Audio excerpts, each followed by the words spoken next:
ଆଜ୍ଞା ଆପଣ କିଶୋର ପ୍ରସାଦ ପଞ୍ଚାୟତର ପୂର୍ବତନ ସରପଞ୍ଚ ଯଦି ଦେଖିବା ଆପଣଙ୍କ ପଞ୍ଚାୟତ ଅଧୀନରେ ଇଞ୍ଜିପଟା ଗ୍ରାମ ଯାଉଛି ପ୍ରାଥମିକ ବିଦ୍ୟାଳୟ ସାମ୍ନାରେ ପାଣି ମନ୍ଦିର ଭିତରେ ପାଣି ଏହାକୁ ନେଇକି ଆପଣଙ୍କର ମତାମତ କଣ ରଖିବେ? ମୁଁ ନୟାଗଡ଼ ଜିଲ୍ଲା ଗଣିଆ ବ୍ଲକର କିଶୋର ପ୍ରସାଦ ଗ୍ରାମ ପଞ୍ଚାୟତର ପୂର୍ବତନ ସରପଞ୍ଚ ଶ୍ରୀ ପ୍ରଫୁଲ୍ଲ କୁମାର ବେହେରା। ଆଜ୍ଞା ଯଦି ସେଇ ଜିନିଷଟା କୁହାଯାଏ ଯେ ବର୍ତ୍ତମାନ ଆପଣଙ୍କର ପାଣି ଜମିଲାଣି ଆମେ ଜାଣିଛୁ ଗୋଟେ ଶିକ୍ଷାନୁଷ୍ଠାନ ଗୋଟେ ମନ୍ଦିର ଯୋଉ ଜାଗାରେ ପାଣି ବର୍ତ୍ତମାନ ଜମିଲାଣି ଆମେ ଦେଖୁଛୁ ଯେ ପାଣି ଜମିଲାଣି ତାର ପ୍ରଥମ ଜିନିଷ ହେଲା କୋଉ ଫଣ୍ଡ କୋଉଥିରୁ କେତେ କାମ ଆସିଲା। ଆଜ୍ଞା ଯୋଉମାନେ କାମ କଲେ ଏଜେଣ୍ଟ ଆଜ୍ଞା ତ ନୋ କଣ୍ଟ୍ରାକ୍ଟର ସେଠି ଏଜେଣ୍ଟ କହନ୍ତି। ଆଜ୍ଞା ଯୋଉମାନେ କାମ କଲେ ତାଙ୍କ ମାନଙ୍କୁ ଯେଇ ଯିଏ ଥିଲା ସେଇ ସମୟରେ ହଁ ସେମାନଙ୍କର ନିର୍ଦ୍ଦେଶ କଣ ଥିଲା ଆଜ୍ଞା କାମ କରିବା ପାଇଁ କଣ ଥିଲା କାମ କେମିତି କଲେ କଣ ହବ ଆପଣଙ୍କର ମେନ୍ ଜିନିଷ ହେଲା ଆପଣଙ୍କର ଡ୍ରେନେଜ ହଉ ଲାଇଟ ହଉ ସୁରକ୍ଷିତ ସ୍କୁଲ ଜିନିଷଟା ହଉ ମନ୍ଦିର ହଉ ସେଇ ଜିନିଷଟା ସବୁ ଜିନିଷ ଠିକ ହେବା ଦରକାର। ସେମାନଙ୍କର ଟେକ୍ନିକାଲ ଜିନିଷ ସେମାନେ କହିବେ ଯେ ଯେଇ ମାନେ କହିବେ ଆଜ୍ଞା ତ ଯଦି କାମ ହେଇଛି ହଁ ତାର ମାଲିକ ହଉଛନ୍ତି ଯେଇ ଆଚ୍ଛା ଗାଁ ଗହଳି ଲୋକ ନୁହଁ। ହଁ ଯେଇ ଯଦି ସେଇ କାମଟା କଲେ କୋଉ ଉଦ୍ଦେଶ୍ୟରେ କାମ କରୁଛନ୍ତି ପାଣିଟା କାହିଁକି ରହିଲା ଯଦି ବା ପାଣିଟା ଶିକ୍ଷାନୁଷ୍ଠାନ ରହିଲା ହଁ କେତେ ଦୂର କାହାର ଠିକ କାହାର ଭୁଲ ଆଜ୍ଞା ସେଟା ସରକାର କହିବେ। ଆଚ୍ଛା ତା ତଦନ୍ତ କରାଯାଉ ସରକାର କଣ ତା ତଦନ୍ତ ଅନୁସାରେ ହଁ ଯାହାର ଭୁଲ ସେ ଦଣ୍ଡ ପାଆନ୍ତୁ।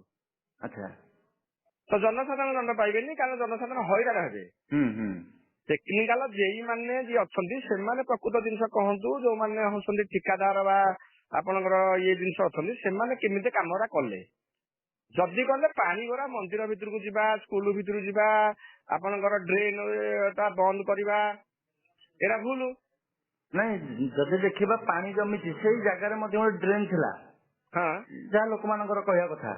ହଁ ଯେ ସ୍କୁଲ ବାଟରେ ଗୋଟେ ଡ୍ରେନ୍ ଥିଲା ସେ ଗୋଟେ ପାଣି ଯାଉଥିଲା ଆଉ ମନ୍ଦିର ଭିତରେ ଏବେ ଯୋଉ କାମ ହେଇଛି ତାହାକୁ ନେଇକି ମଧ୍ୟ ଜନସନ୍ତୋଷ ମଧ୍ୟ ଦେଖାଯାଇଛି ଯେ ପାଣି ଜମୁଛି ଯେଇ ମାନେ କଣ କରୁଥିଲେ ଯେ ଲେଆଉଟ ଦେଇନଥିଲେ କି କଣ ହେଇଥିଲା ଏମିତି କାମ ହେଲା ଯେ ପାଣି ଜମିଲା ତାହାକୁ ନେଇକି ଆପଣ କଣ କହିବେ? ନାଇଁ ପ୍ରଥମ ଜିନିଷ ହେଲା ଯୋଉ ଟେକ୍ନିକାଲ ଯେଇ ମାନେ ଯାଇଥିଲେ ସେମାନେ ଜାଣିବା ଦରକାର ଗୋଟେ ମନ୍ଦିର ଭିତରେ ଆମେ ଗୋଟେ କଂକ୍ରିଟ କାମ କଲେ ପାଣିଟା କୁଆଡେ ଯିବ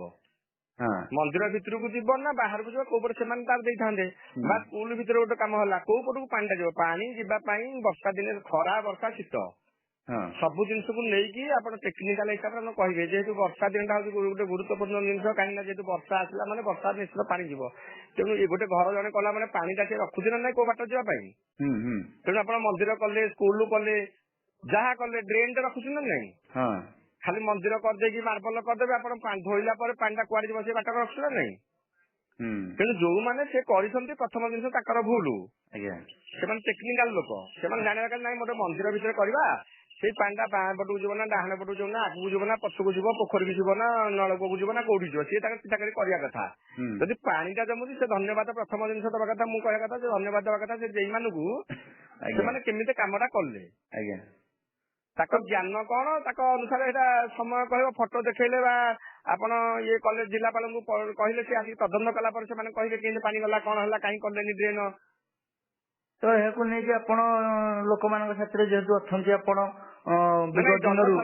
ଜନସାଧାରଣ ମାନେ ସମସ୍ତେ ଅସନ୍ତୁଷ୍ଟ ଆଜ୍ଞା ଯେହେତୁ ଏଇ କାମ କରାଯାଉଛି ଜୋର ଜବରଦସ୍ତି ନୋ ଯେଇ କେହି ଯେଠି ନାହାନ୍ତି ସବୁ ଜୋର ଜବରଦସ୍ତି କାମ କରାଯାଉଛି ବାଧ୍ୟତାମୂଳକ। ଆଚ୍ଛା ଆପଣଙ୍କର ଇଂରେଜ ସରକାର ସମୟର ଶାସନ ବର୍ତ୍ତମାନ ଶାସନ ଯଦି ମତେ ପଡିଯାଏ ସେଇଟା ହଉଛି ଶାସନ ସରକାର ବର୍ତ୍ତମାନ ଚାଲିଛି। ତ ଏହାକୁ ନେଇକି ଆପଣ ପୂର୍ବତନ ସରପଞ୍ଚ ହିସାବରେ ତ ଲୋକମାନଙ୍କ ସହ ଯେତେବେଳେ ଅଛନ୍ତି ସରକାରଙ୍କ ପାଖରେ ଦାବି ଉପସ୍ଥାପନ କରିବେ ଯେ ପ୍ରଶାସନ ପାଖରେ ଦାବି ଉପସ୍ଥାପନ କରିବେ ଏଇ ସବୁ ଘଟଣାକୁ ନେଇ ନିଶ୍ଚିତ ଯେତେବେଳେ ସବୁ ଲୋକଙ୍କର ଅସୁବିଧା ଜଣେ ଲୋକ ପରେ ଦି ଜଣ ପରେ ତିନି ଜଣ ଲୋକଙ୍କର ଅସୁବିଧା ହେଲା ପରେ ଲୋକ ସାଧାରଣ ଉଠିଲା ପରେ ଆମେ ଲୋକମାନଙ୍କ ମତାମତ ନେଇକି ପୁଣି ସରକାର ପାଖରେ ଯିବୁ ପହଞ୍ଚିବୁ ତାର ନ୍ୟାୟ ମାଗିବୁ ନ୍ୟାୟଟା ନିଶ୍ଚିତ ପାଇବୁ। ଆଜ୍ଞା ନ୍ୟାୟ ନିଶ୍ଚିତ ପାଇବୁ ନ୍ୟାୟ ଅଛି। ବହୁତ ବହୁତ ଧନ୍ୟବାଦ ଆପଣଙ୍କୁ ଆପଣ ଆମ ସହ ଯୋଗାଯୋଗ ଦେଇଥିଲେ ଧନ୍ୟବାଦ ଆପଣଙ୍କୁ।